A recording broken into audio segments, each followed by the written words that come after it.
गूंगी भाग एक लड़की की कहानी। लेखक रविंद्रनाथ टैगोर।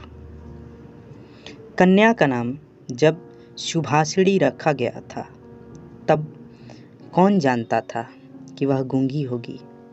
इसके पहले उसकी दो बड़ी बहनों के सुकेशिनी और सुहासिनी नाम रखे जा चुके थे। इसी से तुकबंदी मिलाने हेतु उसके पिता ने छोटी कन्या का नाम रख दिया सुभाषिणी। अब केवल सब उसे सुभा ही कहकर बुलाते हैं।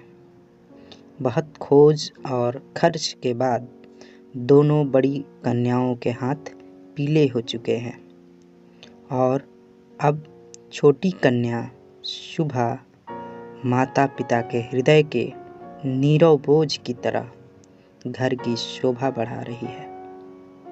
जो बोल नहीं सकती वह सब कुछ अनुभव कर सकती है। यह बात सबकी समझ में नहीं आती और इसी से सुबह के सामने ही सब उसके भविष्य के बारे में तरह तरह की चिंता फिक्र की बातें किया करते हैं।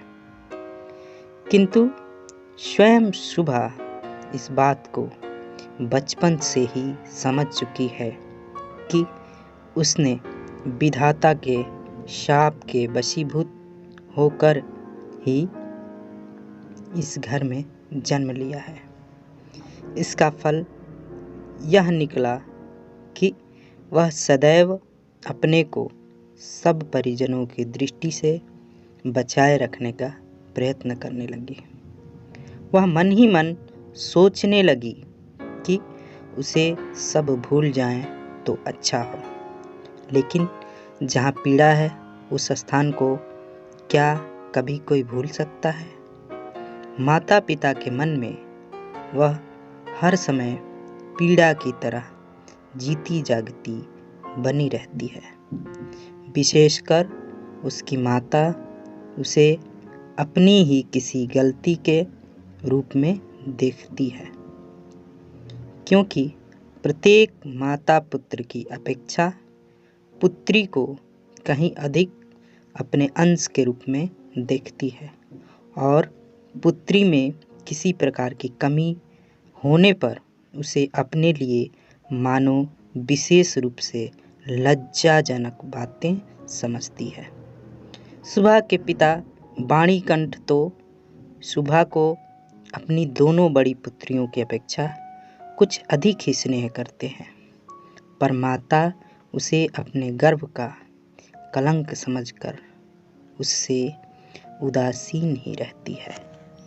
शुभा को बोलने की ज़बान नहीं है, पर उसकी लंबी लंबी पलकों में दो बड़ी बड़ी काली आँखें अवश्य है और उसके ओष्ठ तो मन के भावों के तनिक से संकेत पर नए पल्लव की तरह कांप कांप उठते हैं। वाणी द्वारा हम जो अपने मन के भाव प्रकट करते हैं उसको हमें बहुत कुछ अपनी चेष्टाओं से गढ़ लेना पड़ता है। बस कुछ अनुवाद करने के समान ही समझिए, और वह हर समय ठीक भी नहीं होता। ताकत की कमी से बहुधा उसमें भूल हो जाती है, लेकिन खंजन जैसी आँखों को कभी कुछ भी अनुवाद करने के समान ही समझिए, और वह हर समय ठीक भी नहीं होता। ताकत की कमी से बहुधा उसमें भूल हो जाती है, लेकिन खंजन जैसी आँखों को कभी कुछ भी अनुवाद नहीं करना पड़ता। मन अपने आप ही उन पर छाया डालता रहता है। मन के भाव अपने आप ही उस छाया में कभी विस्तृत होते और कभी सिकुड़ते हैं। कभी कभी आँखें चमक दमक कर जलने लगती हैं और कभी उदासीनता की कालिमा में बुझ सी जाती है। कभी डूबते हुए चंद्रमा की तरह टकटकी लगाए न जाने क्या देखती है, तो कभी चंचल दामिनी की तरह ऊपर नीचे इधर उधर चारों ओर बड़ी तेजी से छिटकने लगती है और विशेषकर मुंह के भाव के सिवा जिसके पास जन्म से ही और कोई भाषा नहीं, उसकी आँखों की भाषा तो बहुत उदार और अथाह गहरी होती ही है। करीब करीब साफ सुथरे नील गगन के समान उन आँखों को उदय से अस्त तक, सुबह से शाम तक, शाम से सुबह तक छवि लोक की निस्तब्ध रंगभूमि ही मानना चाहिए। जिह्वाहीन इस कन्या में विशाल प्रकृति के समान एक जनहीन महानता है और यही कारण है कि साधारण लड़के लड़कियों को उसकी ओर से किसी न किसी प्रकार का भय सा बना रहता। उसके साथ कोई खेलता नहीं। वह नीरव दोपहरिया के समान शब्दहीन और संगहीन एकांतवासिनी बनी रहती। गांव का नाम है चंडीपुर। उसके पार्श्व में बहने वाली सरिता बंगाल की एक छोटी सी सरिता है। गृहस्थ के घर की छोटी लड़की के समान बहुत दूर तक उसका फैलाव नहीं है। उसको तनिक भी आलस्य नहीं।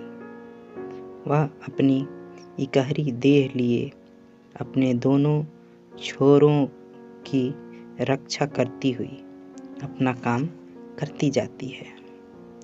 दोनों छोरों के ग्रामवासियों के साथ मानो उसका एक न एक संबंध स्थापित हो गया है।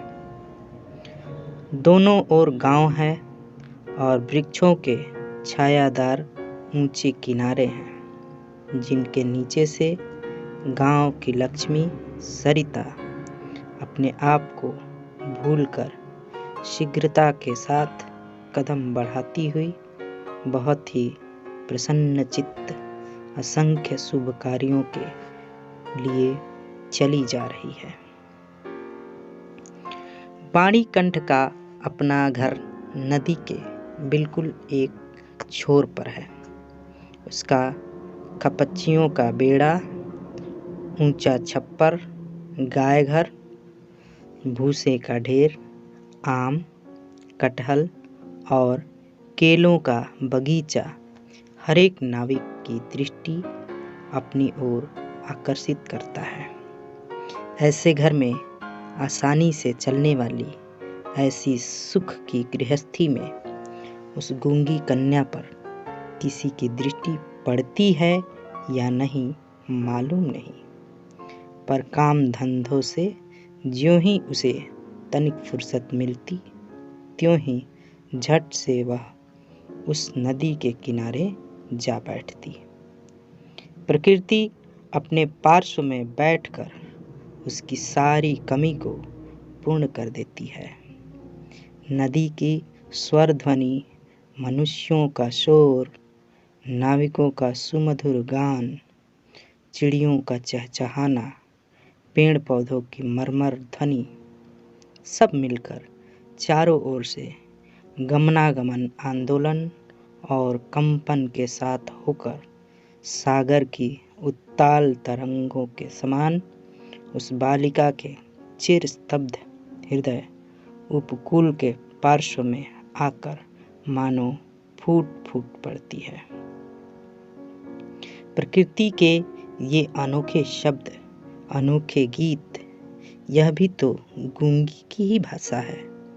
बड़ी बड़ी आँखों और उसमें भी बड़ी पलकों वाली सुभाषिणी की जो भाषा है उसी का मानो वह विश्वव्यापी फैलाव है, जिसमें झिंगुरों के झिन झिन ध्वनि से गूंजती हुई तीर्ण भूमि से लेकर शब्दातीत नक्षत्रलोक तक केवल इंगित, संगीत, क्रंदन और उच्छ्वास से भरी पड़ी हैं।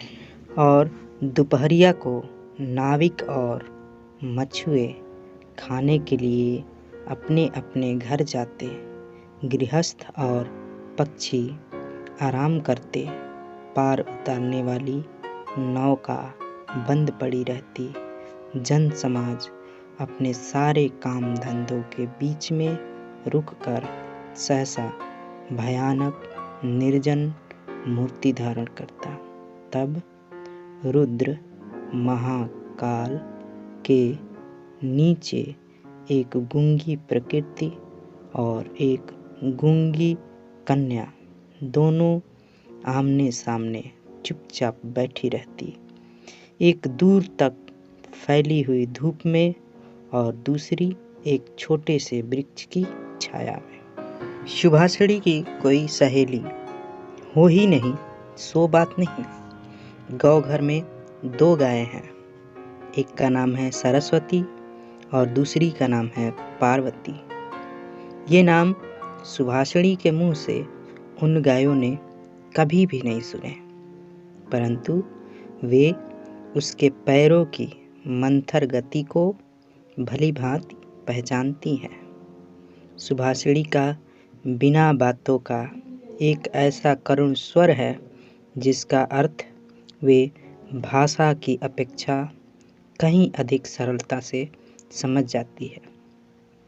वह कभी उन पर लाड़ करती, कभी डांटती और कभी प्रार्थना का भाव दर्शाकर उन्हें मनाती। इन बातों को उसकी सारों और पारों इंसान से कहीं अधिक और भली भांति समझ जाती हैं। सुभाषिणी गाँव घर में घुसकर अपनी दोनों बाहों से जब सारों की गर्दन पकड़कर कान के पास अपनी कनपट्टी रगड़ती है, तब पारो स्नेह की दृष्टि से उसकी ओर निहारती हुई उसके शरीर को चाटने लगती है। सुभाषिणी दिन भर में कम से कम 2-3 बार तो नियम से गाँव घर में जाया करती। इसके सिवा अनियमित आना जाना भी बना रहता। घर में जिस दिन वह कोई शख्स बात सुनती, उस दिन उसका समय अपनी गूंगी सखियों के पास बीतता। सुभाषिणी की सहनशील और विषाद शांत चितवन को देखकर वे न जाने कैसी एक अन्य अनुमान शक्ति में उसकी मर्म वेदना को समझ जाती है और उसकी देह से सटकर धीरे धीरे उसकी बाहों पर सिंह घिस घिस कर अपनी मौन आकुलता से उसको धैर्य बंधाने का प्रयत्न करती। इसके सिवा एक बकरी और बिल्ली का बच्चा भी था। उसके साथ सुभाषिणी की गहरी मित्रता तो नहीं थी, फिर भी वे उससे बहुत प्यार रखते और कहने के अनुसार चलते। बिल्ली का बच्चा चाहे दिन हो या रात, जब सुभाषिणी की गर्म गोद पर बिना किसी संकोच के अपना हक जमा लेता और सुख की नींद सोने की तैयारी करता, और सुभाषिणी जब उसकी गर्दन और पीठ पर अपनी कोमल उंगलियां फेरती, तब तो वह ऐसे आंतरिक भाव दर्शाने लगता मानो उसको नींद में खास सहायता मिल रही है।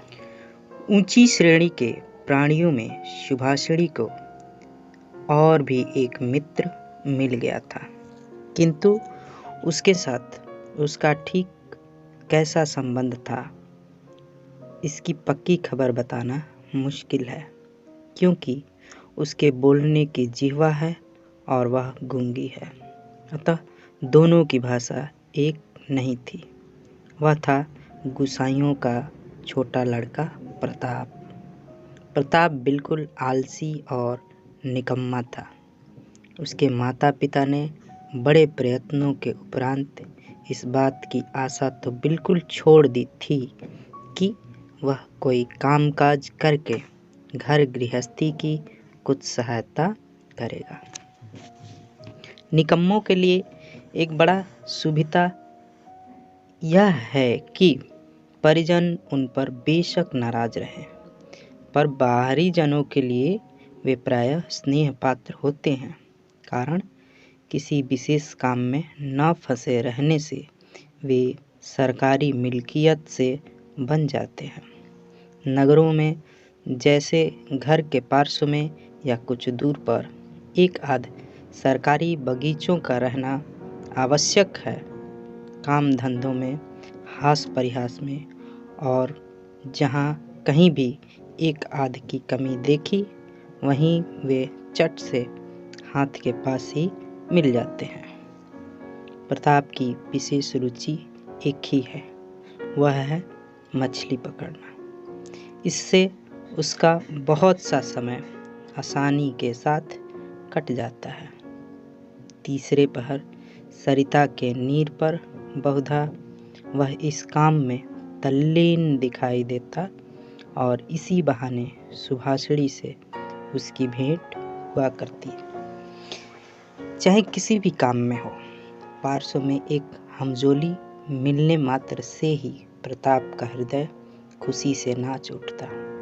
मछली के शिकार में मौन साथी ही सबसे श्रेयस्कर माना जाता है।